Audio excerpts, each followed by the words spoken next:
क्या आपने biggest spiritual gathering on earth Kumbh Mela के बारे में सुना है? कुंभ मेला जो इस साल अभी शुरू हुआ है, क्या है इसके पीछे का सच? क्यों इतने सारे लोग अटेंड करते हैं कुंभ मेला और क्या इंपॉर्टेंस है शाही स्नान का? क्यों सिर्फ 12 साल में एक बार होता है कुंभ मेला? और अभी जो शुरू है वो महाकुंभ मेला क्यों हो रहा है 144 साल बाद? इन सारे सवालों के जवाब मिलेंगे इसी पॉडकास्ट में। Welcome to mysteries of Kumbh. Currently Prayagraj में बहुत ठंड है और हो सकता है बारिश भी हो, लेकिन फिर भी ऑलमोस्ट 400 मिलियन लोगों ने 13 जनवरी से प्रयागराज जाना स्टार्ट कर दिया है टिल द 26 फरवरी 2025। क्यों? For the biggest spiritual gathering in the world, Mahakumbh मेला।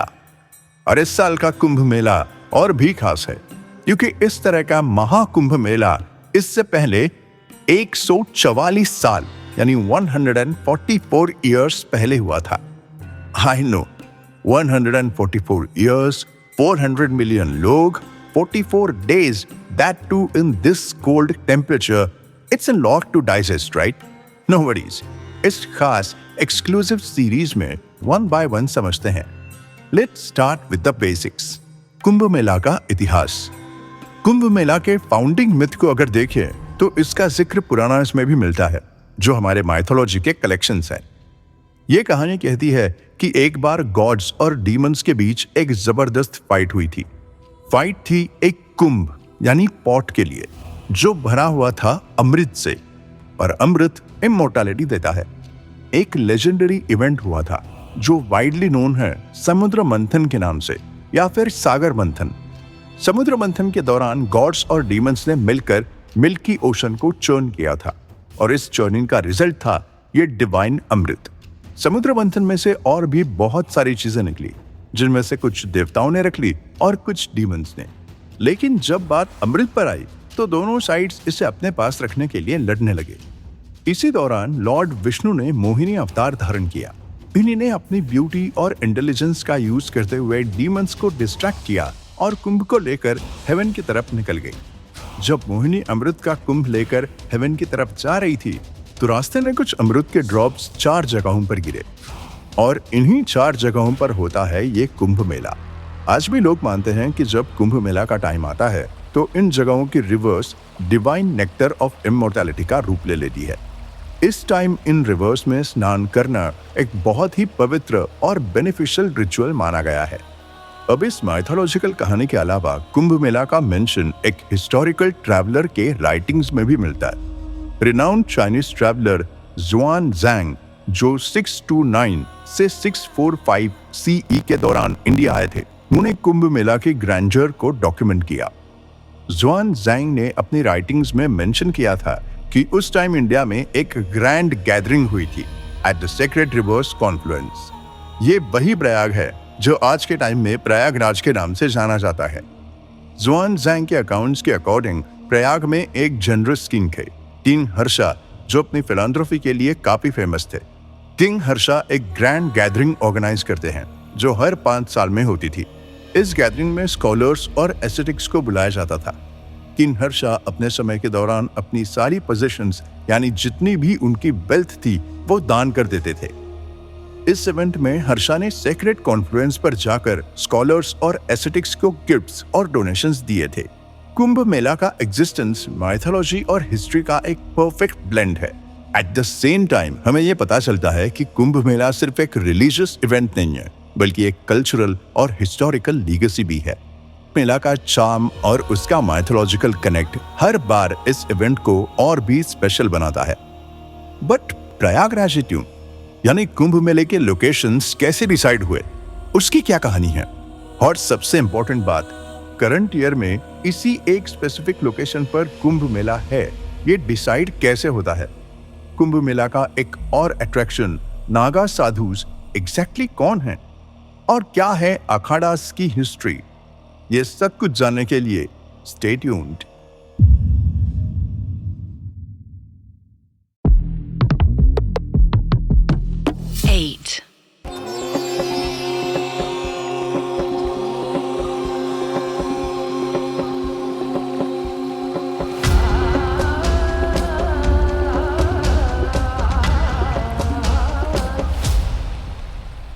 मेला से रिलेटेड सबसे बेसिक येट एसेंशियल क्वेश्चंस ये हैं कि कुंभ मेला कब और कहाँ होगा, ये डिसाइड कैसे होता है। इस साल का कुंभ मेला क्यों हो रहा है प्रयागराज में और क्यों कहते हैं इसे महाकुंभ मेला। स्टार्ट ही करते हैं एक माइथोलॉजिकल कहानी से। सीन वही है, समुद्र मंथन का, लेकिन स्टोरी थोड़ी अलग है। जब देवतास और असुरास ने समुद्र मंथन किया तब उन्हें बहुत सारी अनमोल चीजें मिलती गई, पर जो सबसे खास चीज थी वो थी अमृत का कुंभ, एक पिचर जिसमें अमर होने का एलिक्सियर था। जब धन्वंतरी, जो आयुर्वेदा के देवता माने जाते हैं, समुद्र से निकले, उनके हाथों में अमृत का कुंभ था। और समस्या ये थी कि अगर ये कुंभ असुरास के हाथ लग जाता तो वो और शक्तिशाली बन जाते और असुर राज करते। इसलिए देवताओं ने एक प्लान बनाया। इंद्र के बेटे जयंत को यह जिम्मेदारी दी गई कि वो कुंभ को असुरों से बचाकर ले जाए। जयंत बिना टाइम वेस्ट किए कुंभ लेकर भाग निकला, लेकिन कुंभ को सुरक्षित रखना इतना भी आसान नहीं था, क्योंकि असुरों ने उनका पीछा करना शुरू कर दिया था। जयंत की मदद के लिए कुछ प्लैनेटरी शक्तियां भी साथ चली, जैसे सन यानी सूर्य देव ने अमृत का कुंभ टूट ना जाए इसका ध्यान रखा। मून यानी चंद्र ने अमृत कहीं गिर ना जाए इसका ध्यान रखा, और जुपिटर यानी बृहस्पति ने असुरों को कुंभ से दूर रखा।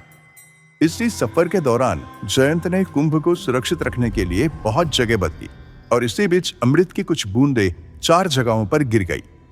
पहली जगह है हरिद्वार यानी गंगा के किनारे।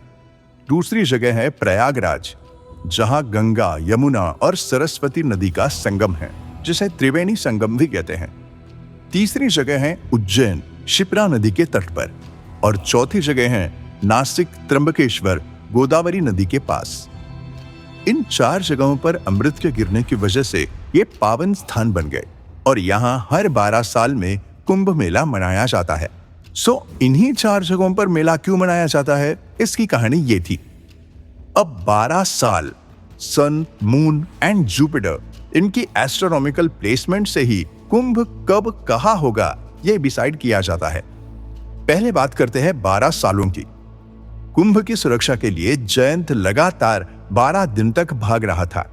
अब इंटरेस्टिंग बात यह है कि जो एक दिन देवताओं के लिए होता है, वो ह्यूमंस के लिए भूलोक में 1 साल के बराबर होता है।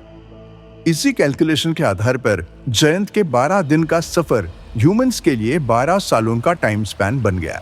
इसीलिए पूर्ण कुंभ मेला 12 सालों में एक बार होता है। अब बात करते हैं प्लैनेटरी अलाइनमेंट्स एंड लोकेशन की। As we all know, Jupiter, sun and moon की प्लेसमेंट्स देखी जाती है। ये तीनों ग्रह मिलकर कुंभ पर्व एग्जैक्टली कहाँ होगा ये डिसाइड करते हैं।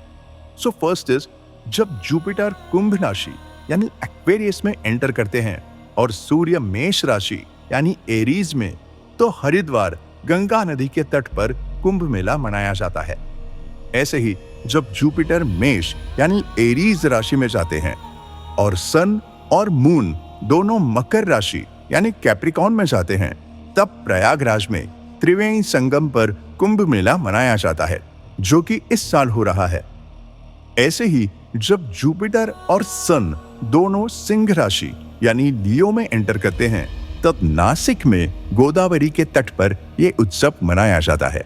इसलिए इसे सिंहस्थ कुंभ भी कहते हैं। और फाइनली जब सन एरीज यानी मेष राशि में एंटर होता है और उस वक्त जुपिटर सिंह यानी लियो राशि में होते हैं, तब उज्जैन में शिप्रा नदी के तट पर कुंभ का आयोजन होता है। अब ये प्लैनेट्स स्पेस में कैसे ट्रैवल करते हैं, कैसे किसी राशि में एंटर होते हैं, उसमें कितना वक्त लगता है, ये सब थोड़ा एस्ट्रोलॉजी से रिलेटेड है। और बस 12 साल की बात नहीं है। प्रयागराज और हरिद्वार में अर्ध कुंभ का भी आयोजन होता है, जो हर 6 साल में सेलिब्रेट किया जाता है। लेकिन जो महा इवेंट होता है उसे पूर्ण कुंभ कहते हैं, जो हर 12 साल में एक बार होता है। लेकिन 12 यानी 12 का स्क्वायर है 144, मतलब 12 साल की एक साइकिल के 12 रिपीटेशंस, जो ऑब्वियसली होंगे 144 ईयर्स।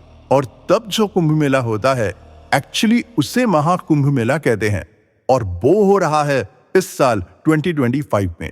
अदरवाइज 12 सालों के बाद होने वाले कुंभ मेले को पूर्ण कुंभ मेला कहते हैं। तो ये था एक साइंटिफिक एक्सप्लेनेशन एस्ट्रोनॉमिकल कैलकुलेशंस के साथ जो डिसाइड करता है कि कुंभ मेला कब कहाँ मनाया जाएगा और उसे क्या कहते हैं। एक और अमेजिंग फैक्ट ये है कि कुंभ के दौरान इन नदियों में स्नान करना बहुत पवित्र माना गया है।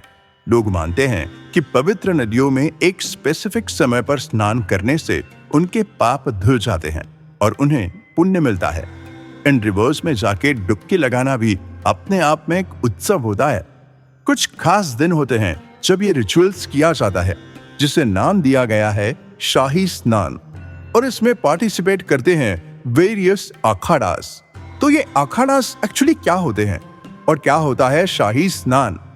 To know more, stay tuned.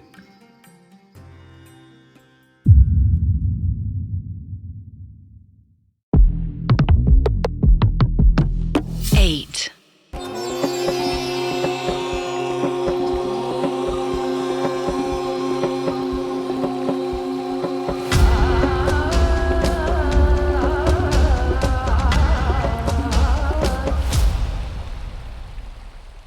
कुंभ मेला की खास बात यह है कि देश भर से कई सारे साधु, संत, तांत्रिक, भाविक, साधक यहाँ इकट्ठा होते हैं। ऐसे साधु जो शायद आमतौर पर कहीं दिखे भी ना। ये है एक्चुअली एक परंपरा, प्रतिष्ठा और अनुशासन। ये साधु संत 12 साल तक चाहे जहां भी रहते हो, साधना करते हो, तपस्या करते हो, कुंभ मेले के टाइम पर प्रयागराज जरूर आते हैं। अब इसे एक मीटअप की तरह भी कंसिडर किया जा सकता है, क्योंकि कुंभ मेला सिर्फ नदियों में स्नान करना यहाँ तक लिमिटेड नहीं है। जब इतने स्पिरिचुअल, पावरफुल साधक एक साथ आएंगे तो ज्ञान की लेन देन होगी, डिबेट्स होंगी, कुछ नया पता चला हो, कोई विद्या प्राप्त हुई हो, कुछ नए एक्सपीरियंसेस हुए हो, तो उसके बारे में चर्चा, अध्ययन, भजन, कीर्तन, ये सब कुछ होता है। अब नॉर्मली ये सभी संत, सन्यासी अलग अलग अखाड़ा से एसोसिएटेड होते हैं। भारतीय हिंदू परंपरा में अखाड़ास का इतिहास हमारे धार्मिक और सांस्कृतिक विकास से जुड़ा हुआ है। अखाड़ा या अखाड़ा, उसका मतलब एक ऐसा संगठन या ऐसी जगह जहां धार्मिक साधना और उसके साथ साथ शस्त्रों का अभ्यास होता है, यानी एक नॉलेजेबल साधक और एक स्किल्ड वॉरियर बनने की जगह। अखाड़ों का कॉन्सेप्ट माना जाता है कि 8th सेंचुरी एडी में आदि शंकराचार्य ने फॉर्मलाइज किया था। उन्होंने इन संस्थानों की स्थापना इसीलिए की थी ताकि साधकों की एक वॉरियर क्लास बनाई जा सके, जो उस टाइम हिंदुस्तान में होने वाले बहुत सारे इन्वेजन्स को रोक सकें, यानी एक ही जगह पर शस्त्र और शास्त्र दोनों का ज्ञान। अखाड़ा यह शब्द एक्चुअली एक संस्कृत वर्ड से डिराइव होता है, जो है अखंड, जिसका मीनिंग है समथिंग विच इज अनडिवाइडेड, या ऐसी चीज जो अविभाजित हो। तो बेसिकली ये एक अनइंटरप्टेड ट्रेडिशन को दर्शाता है। अखाड़ास का पर्पस और रोल बहुत सिंपल है, स्पिरिचुअल नॉलेज प्रोवाइड करना, सनातन धर्म का प्रसार करना, साथ ही साथ स्पिरिचुअलिटी में गहरी रिसर्च करना और ये सारा ज्ञान लोगों तक पहुंचाना। आज के समय में सनातन धर्म में 13 प्रमुख अखाड़े हैं जो अलग अलग संप्रदायों से जुड़े हुए हैं। अखाड़ों के बेसिक टाइप्स ये हैं। शिव अखाड़ास, ये अखाड़े शिव भगवान को मानते हैं और इनमें 7 बड़े अखाड़े शामिल हैं, जैसे जूना, निरंजनी और महानिर्वाणी। फिर आते हैं वैष्णव अखाड़ास, जो विष्णु और उनके अवतार्स को वर्शिप करते हैं। इनमें 3 बड़े अखाड़े शामिल हैं, निर्मोही, निर्वाणी और दिगंबर। और फिर आते हैं उदासीन अखाड़ास, ये सिख परंपराओं से जुड़े हुए हैं। इनमें बड़ा उदासीन और नया उदासीन अखाड़ा शामिल हैं। हर अखाड़े की एक इलेक्टेड बॉडी होती है जो उसका गवर्नेंस संभालती है। इसमें लीडरशिप पोजीशंस भी होती हैं। ये लीडर्स स्पिरिचुअल और एडमिनिस्ट्रेटिव फंक्शंस को ओवरसी करते हैं। हर अखाड़े का अपना अलग धार्मिक सिस्टम होता है और अपने अलग वर्शिपिंग डेडीज होते हैं। जैसे निरंजनी अखाड़ा कार्तिक स्वामी यानी भगवान शिव के पुत्र उनको मानते हैं। जूना अखाड़ा भगवान दत्तात्रेय की पूजा करते हैं। अखाड़ों का एक और इम्पोर्टेंट मेंशन कुंभ मेला में होता है, जो हर 12 साल में एक बार होता है। कुंभ मेला के दौरान अखाड़ों के लिए कुछ खास लैंड एलोकेट होती है। पहले अखाड़ाज उन लैंड पर भूमि पूजन करते हैं, फिर वहां एक शिविर एस्टैब्लिश करते हैं जो उनका टेम्पररी स्टे होता है। इसके बाद वो एक स्पेशल रिचुअल परफॉर्म करते हैं जिसे नगर प्रवेश कहते हैं और फिर ऑफिशियली सिटी में एंटर करते हैं। अखाड़ों को कुंभ के समय एक स्पेशल प्रिविलेज मिलता है जिसे शाही स्नान कहते हैं। इस सेरेमनी में अखाड़े बड़े शान से अपनी प्रथा और धार्मिक शक्ति दिखाते हैं। ये सारे अखाड़ास कुंभ मेला के दौरान लोगों के लिए फूड और स्टे प्रोवाइड करते हैं। ये ना सिर्फ एक धार्मिक इंस्टीट्यूशन है बल्कि सामाजिक मुद्दों पर भी अपना योगदान देते हैं। ये रिलीजियस और इंटेलेक्चुअल डिस्कशंस को लीड करते हैं और सनातन धर्म में एक इम्पोर्टेंट प्रेजेंस बनाए रखते हैं। ये अखाड़े सिर्फ एक ट्रेडिशन नहीं बल्कि भारत के धार्मिक और सांस्कृतिक इतिहास की एक जीती जागती मिसाल है। अब यहाँ पर भी एक इंटरेस्टिंग बात का मेंशन हुआ, शाही स्नान। तो एक्चुअली ये शाही स्नान होता क्या है? मैं आपको बता दूं कि इसके कुछ स्पेसिफिक डेट्स भी होते हैं। तो इस साल के शाही स्नान के डेट्स क्या हैं और उसका क्या इंपॉर्टेंस है? To know more, stay tuned.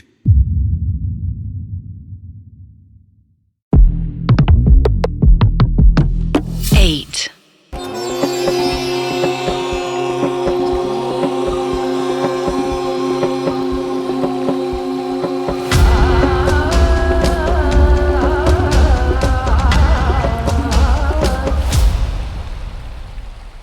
तो आज बात करते हैं शाही स्नान की। शाही स्नान जो त्रिवेणी संगम पर कुंभ मेला के दौरान होता है, एक ऐसा रिचुअल जो हर कोई अनुभव करना चाहता है। हर महाकुंभ, पूर्ण कुंभ और अर्ध कुंभ में भारत और दुनिया के कोने कोने से लोग, भक्त, संत और साधु यहाँ के पवित्र जल में डुबकी लगाने के लिए आते हैं। ऐसा माना जाता है कि जो लोग शाही स्नान के दिन इन नदियों में स्नान करते हैं, उनकी लाइफ एक बेटर टर्न ले लेती है। उनको अंदर से बदलाव महसूस होता है। ऐसा कहते हैं कि उनके पाप भी धुल जाते हैं और उनका कर्म भी सुधर जाता है। और हो ना हो, ये उस जगह की, वहां मौजूद सभी साधकों, साधु संतों की और उन खास स्पेसिफिक दिनों की महिमा है। अब स्पेसिफिकली इस बार 2025 में होने वाले महाकुंभ मेला में शाही स्नान की कौन सी 6 इंपॉर्टेंट डेट्स हैं, उसके बारे में हम जानते हैं। इन 6 दिनों में कभी अगर आप प्रयागराज पहुंचे तो आप शाही स्नान का अनुभव कर सकते हैं, लेकिन 4 अभी भी बाकी हैं और ये हर बार की कुंभ मेले में होते हैं, बस डेट्स थोड़ी यहाँ हो सकती है। तो बात करते हैं पहले शाही स्नान की, जो हुआ पौष पूर्णिमा यानी 13 जनवरी 2025 को। महाकुंभ की शुरुआत 13 जनवरी को पौष पूर्णिमा यानी फुल मून के दिन शुरू हुई। इस दिन से कल्पवास की शुरुआत हुई। कल्पवास यानी एक ऐसा स्पिरिचुअल पीरियड जिसमें भक्त अपनी सारी एक्स्ट्रा लग्जरीज को छोड़ देते हैं, एक टाइम का खाना खाते हैं, जमीन पर सोते हैं और पूरे 1 महीने धार्मिक साधना करते हैं। पौष पूर्णिमा के दिन शाही स्नान लेना खास महत्वपूर्ण माना जाता है। चंद्रमा की रोशनी को मन के शुद्धि और अंदर के इम्प्योरिटीज को दूर करने का प्रतीक माना गया है। तो डिवाइन ब्लेसिंग्स गेन करने के लिए लोग इस पहले शाही स्नान का लाभ उठाते हैं। अब दूसरा शाही स्नान हुआ मकर संक्रांति यानी 14 जनवरी 2025 को। इसे अमृत स्नान भी कहते हैं। ये वो टाइम पीरियड होता है जब ठंड थोड़ी थोड़ी कम होना शुरू होती है और गर्मी का एहसास धीरे धीरे होने लगता है। दिन लंबे और रोशनी से भरपूर होने लगते हैं और एग्जैक्टली नेचर की इसी चीज को सिंबलाइज करता है मकर संक्रांति का शाही स्नान। ऐसा माना जाता है कि उस दिन शाही स्नान करने से हमारे मन की नेगेटिविटी, डार्कनेस दूर हो जाती है और मन में, जिंदगी में रोशनी का, लाइट का, उजाले का एहसास होता है। अब 3 नंबर का शाही स्नान होगा मौनी अमावस्या यानी 29 जनवरी 2025 में। जैसे नाम से ही समझ में आता है, मौनी अमावस्या वो दिन है जब भक्त ना सिर्फ नो फूड फास्ट रखते हैं बल्कि एक नो स्पीच व्रत भी धारण करते हैं। मौन का मतलब होता है साइलेंस और इस दिन लोग शांति में बैठकर कॉन्टेम्पलेशन करते हैं। मौनी अमावस्या के दिन शाही स्नान करने से पुण्य तो मिलता ही है, बट स्पीच में, वाणी में भी सुधार आता है। और वाणी, स्पीच यानी वर्ड्स होते हैं वाइब्रेशंस और वाइब्रेशंस यानी एनर्जी। तो ओवरऑल हमारी एनर्जी में बहुत सुधार होता है। कुछ साधक तो ऐसे होते हैं कि जो मौनी अमावस्या में मौन व्रत धारण करते हैं, वो जब तक कुंभ मेला खत्म ना हो जाए यानी महाशिवरात्रि के दिन तक कंटिन्यू रखते हैं। अब 4th शाही स्नान यानी बसंत पंचमी के दिन 3 फरवरी 2025 को। बसंत पंचमी के दिन लोग नॉलेज, क्रिएटिविटी और इंटेलेक्ट के लिए प्रार्थना करते हैं। बसंत पंचमी डेडिकेटेड है माँ सरस्वती के लिए, तो इस दिन शाही स्नान करने से इंसान में इंटेलेक्ट, क्रिएटिविटी, नॉलेज इन सब की वृद्धि होती है। फिर आता है माघ पूर्णिमा का शाही स्नान, जो है 12 फरवरी 2025 को। माघ पूर्णिमा प्रसिद्ध है चैरिटी करने के लिए और ध्यान करने के लिए। माघ पूर्णिमा के दिन शाही स्नान करने से और दान देने से ब्लेसिंग्स मिलती है। अब फाइनल शाही स्नान जो होगा महाशिवरात्रि के दिन 26 फरवरी 2025 को। महाशिवरात्रि भगवान शिव की रात है, एक ऐसी रात जब उनकी शक्ति और वाइब्रेशंस सबसे ज्यादा पावरफुल होती हैं और साधक चाहे वो कितना ही नया क्यों ना हो उन्हें महसूस कर सकता है। ये रात मटेरियलिस्टिक चीजों को छोड़कर डिवाइन के साथ एक होने का समय है। कहते हैं महाशिवरात्रि के दिन शाही स्नान करने से लोग अपने अस्तित्व को ट्रांसफॉर्म कर लेते हैं, अज्ञान को अपने जीवन से दूर कर देते हैं और साधक को शिव के और करीब लेकर जाते हैं। और इसी तरह कुंभ मेला भी महाशिवरात्रि के शाही स्नान के साथ साथ खत्म हो जाएगा। अब ये सब जानने के बाद एक और क्वेश्चन तो बनता है, और वो ये है कि ये सब किस लिए? कुंभ मेला क्यों मनाते हैं, कहाँ मनाते हैं, कैसे मनाते हैं, क्या क्या होता है, ये सब तो हमने डिस्कस कर लिया। लेकिन आज के मॉडर्न टाइम में, आज के जमाने में इसका क्या रेलेवेंस है, इसका क्या इंपॉर्टेंस है हर एक इंसान के लिए? To know more, stay tuned.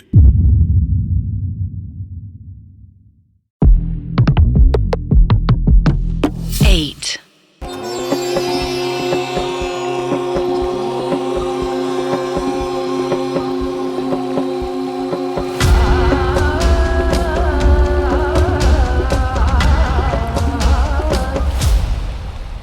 तो अभी तक हमने ये जान लिया कि कुंभ मेला कहाँ होता है, कैसे होता है, कहाँ होगा, ये कैसे डिसाइड होता है।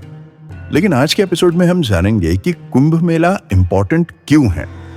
इतने सारे साधक, साधु, संत वहां पे आते हैं, इतने सारे लोग वहां पे जाते हैं, तो कुछ तो इंपॉर्टेंस होगा।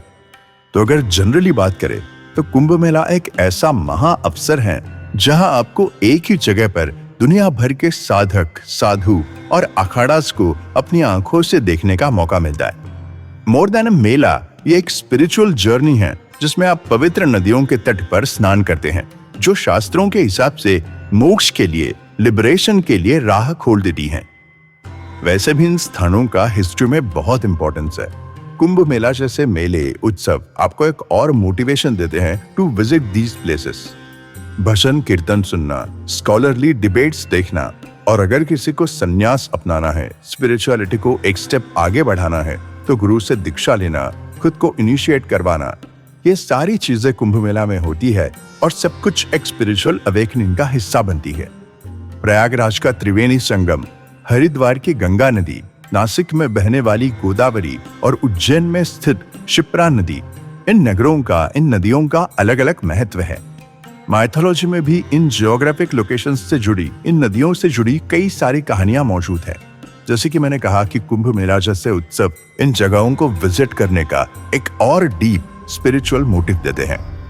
साथ ही साथ कुंभ के टाइम स्पैन के दौरान मकर संक्रांति, बसंत पंचमी, माघ पूर्णिमा, महाशिवरात्रि जैसे शुभ दिन आते हैं, जो स्पिरिचुअल वाइब्रेशंस को और ज्यादा इंटेंस बनाते हैं। ये समय अपने अंदर के सेल्फ से कनेक्ट करने का और अपने जीवन में फिलॉसफी को दोबारा डिफाइन करने का एक परफेक्ट मौका होता है। कुंभ मेला जैसे उत्सव इस प्रोसेस को थोड़ा और आसान बना देते हैं, एक स्टेप आगे लेकर जाते हैं। और जरूरी नहीं कि वहां जाके सन्यासी बना जाए या सन्यास लिया जाए, लेकिन एक एक्सपीरियंस के तौर पर भी कुंभ मेला एक इंसान के जीवन में बहुत ज्यादा परिवर्तन ला सकता है। और 2025 का महाकुंभ मेला और भी खास है, क्योंकि 144 इयर्स के बाद, यानी 144 सालों बाद एक रेयर योग में हो रहा है। जैसा कि अब तक हम कुंभ मेला को डिफाइन करते आए हैं, it's a biggest spiritual gathering on अर्थ। तो अगर ऐसा कुछ है तो उसे विजिट करना, उसे एक्सप्लोर करना, एटलीस्ट उसके बारे में जानना तो बनता है। और ये एक ऐतिहासिक इवेंट होगा जो सिर्फ स्पिरिचुअली नहीं बल्कि इकोनॉमिक एंगल से भी इम्पैक्टफुल होगा। ऐसे मेला लोकल आर्टिसंस, वेंडर्स और टूरिज्म इंडस्ट्री को ग्रो करते हैं, जो इनिशियली लोकल एंड अल्टीमेटली देश की इकोनॉमी के लिए बेनिफिशियल है। कुंभ सिर्फ एक मेला नहीं ये एक कंप्लीट लाइफ एक्सपीरियंस है। बट क्या है ये इकोनॉमिक एंगल? इतने सारे अखाड़ास को वहां पे लैंड अलोकेट करना, सब लोगों को अकोमोडेट करना, ये कैसे मैनेज होता है? इस साल के कुंभ मेले की इकोनॉमिक और एडमिनिस्ट्रेटिव डिटेल्स जानने के लिए स्टे ट्यून्ड।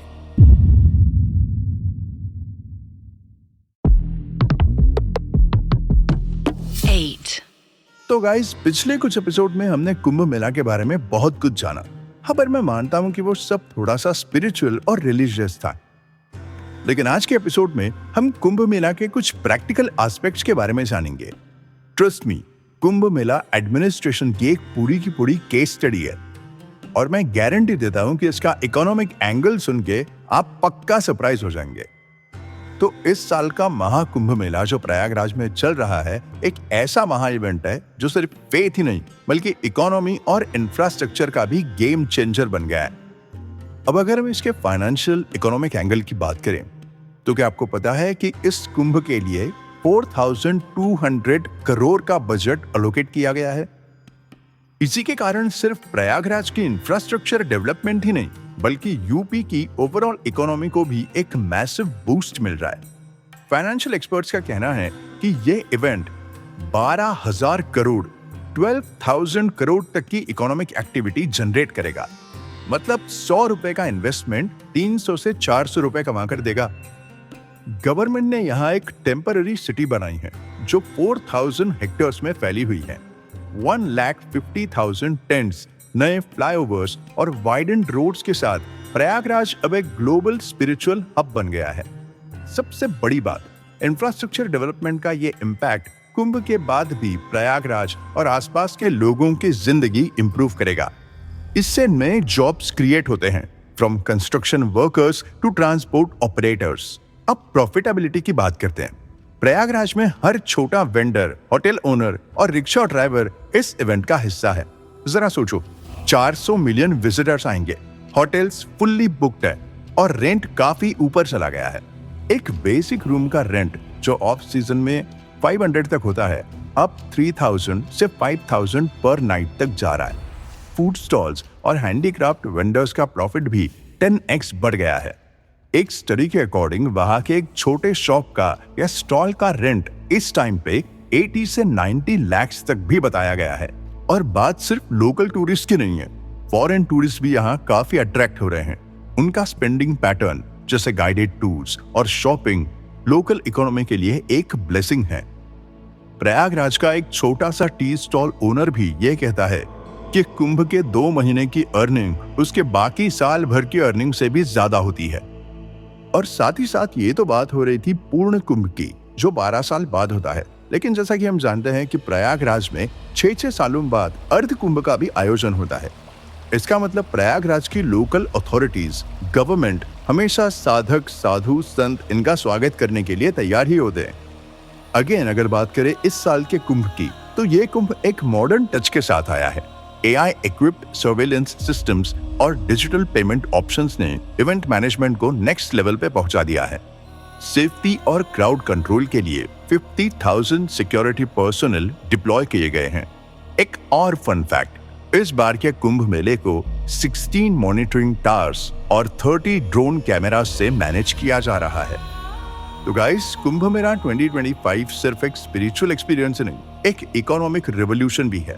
इंफ्रास्ट्रक्चर से लेकर लोकल बिजनेसेस तक हर तरफ फायदा ही फायदा हो रहा है। अगर आप प्रयागराज में हो या जा सकते हो तो इस once in a lifetime event का हिस्सा जरूर बनो।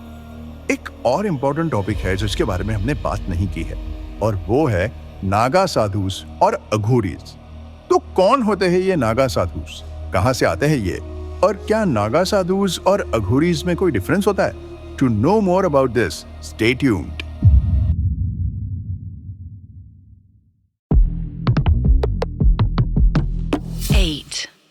अभी तक हमने कुंभ मेला के बारे में बहुत सुना, कई वीडियोस, विजुअल्स भी देखे होंगे। स्पेशली हमने कुंभ के दौरान नागा साधुस को देखा है और अखाड़ास की बात भी करी है।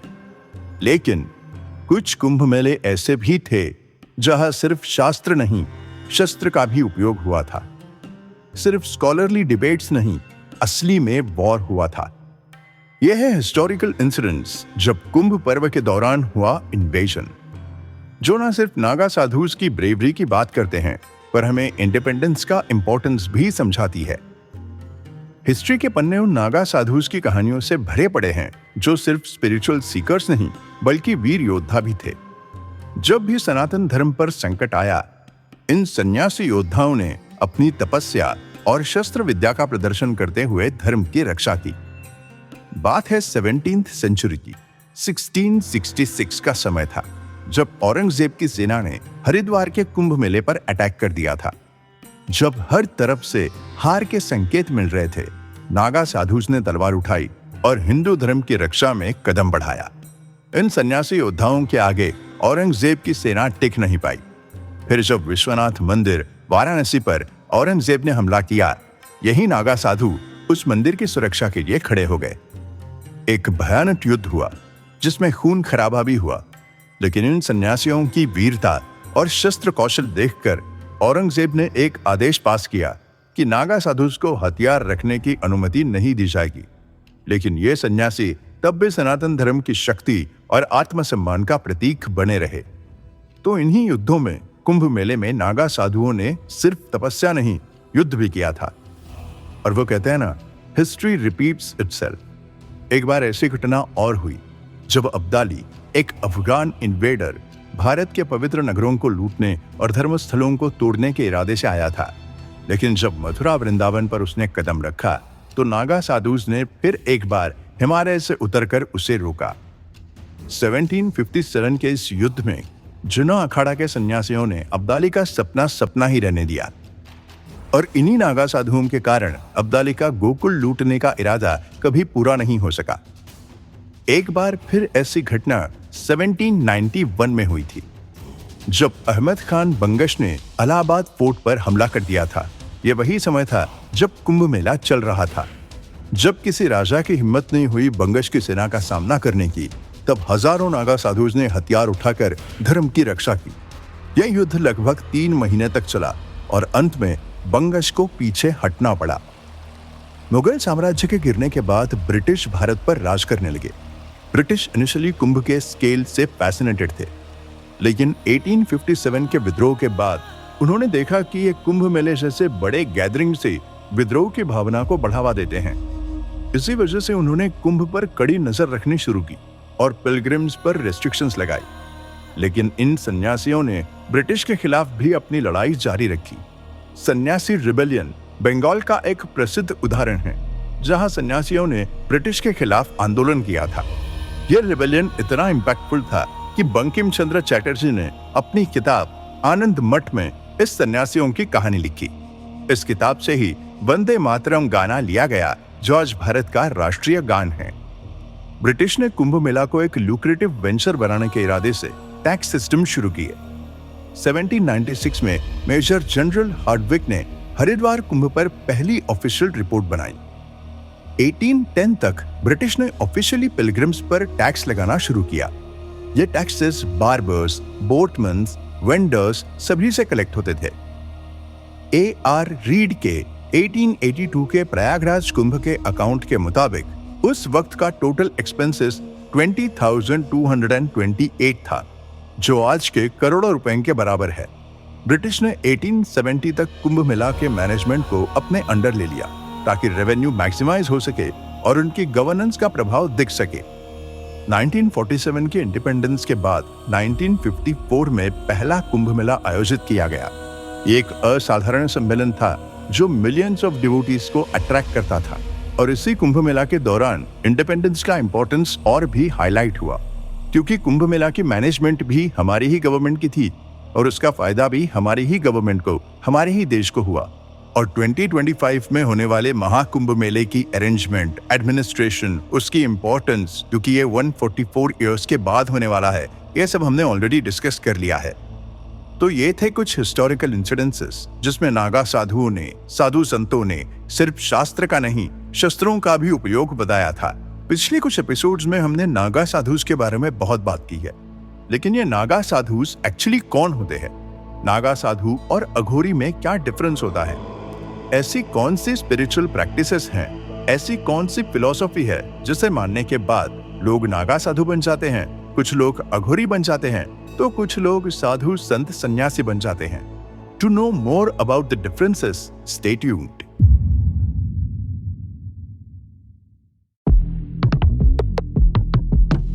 Eight.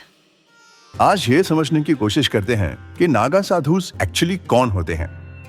कैसे कोई साधक भक्त बनता है नागा साधु?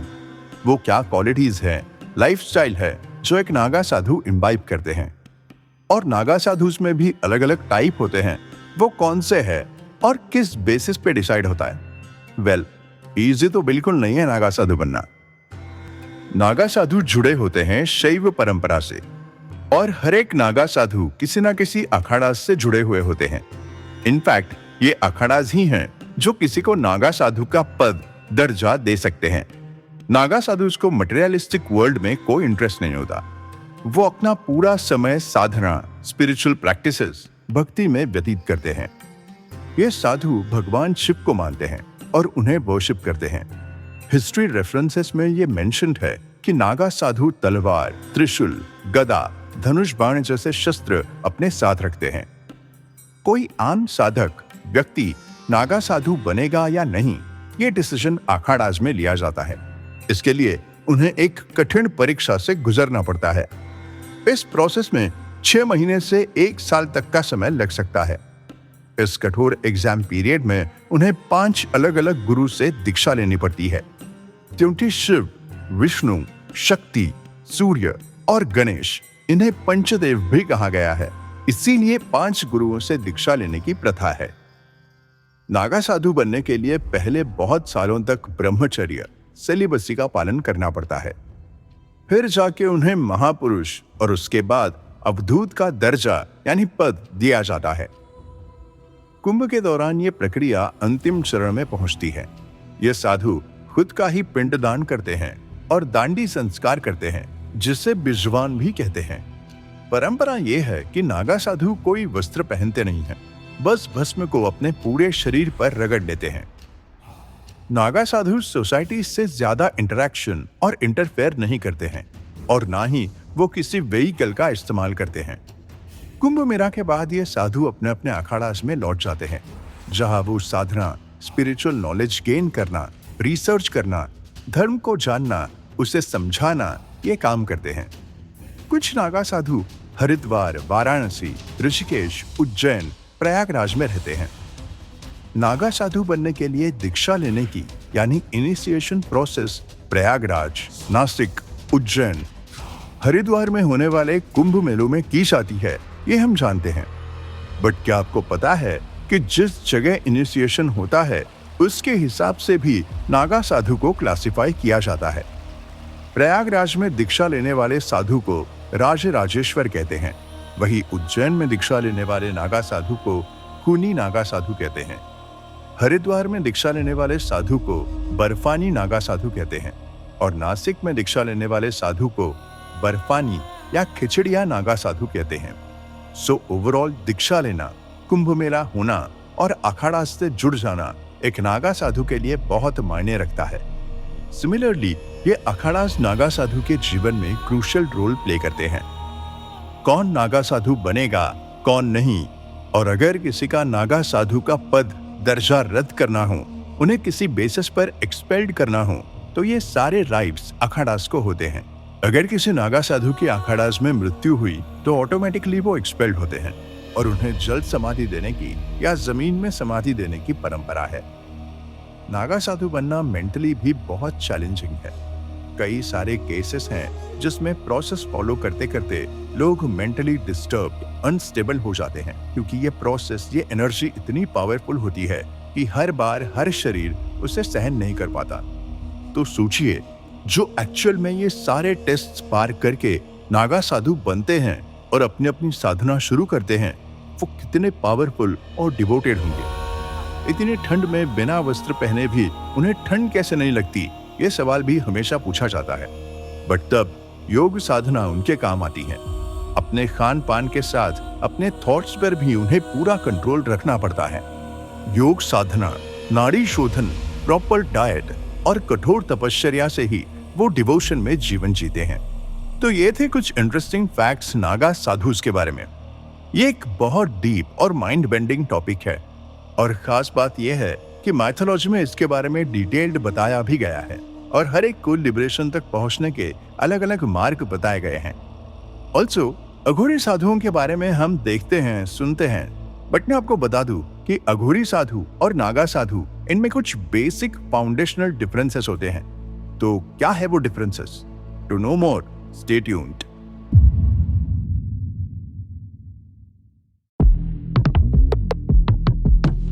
Eight. कुंभ मेला के बारे में बहुत सारी कहानियां हैं, बहुत सारे रिचुअल्स फेमस है, लेकिन दो अट्रैक्शन पॉइंट्स कुंभ मेला के नागा साधु और अघोरीज जो हमेशा से रहे हैं। और नागा साधुस और अघोरीज में कुछ बेसिक डिफरेंसेस होते हैं। तो इस कुंभ मेला के स्पेशल एपिसोड सीरीज में आज हम उसी टॉपिक पर बात करेंगे। नागा साधुस और अघोरी साधुस दोनों ही भक्ति और तपस्या के लिए मशहूर हैं, लेकिन उनका जीवन, पूजा विधि और साधना के तरीके बिल्कुल अलग होते हैं। दोनों के लिए लॉर्ड शिव उनके सोल के लिए, उनके स्पिरिचुअल प्रैक्टिसेस के लिए और उनके स्पिरिचुअल प्रोग्रेस के लिए गाइड माने जाते हैं, पर उनके रिचुअल्स और लक्ष्य काफी डिफरेंट है। पहले बात करते हैं नागा साधुस की। आदि शंकराचार्य के स्पिरिचुअल गाइडेंस से इंस्पायर्ड नागा साधुस को शैव परंपरा का एक इंपॉर्टेंट हिस्सा माना जाता है। ये साधुस अपनी तपस्या के दौरान सेलिबसी का पालन करते हैं और बिना किसी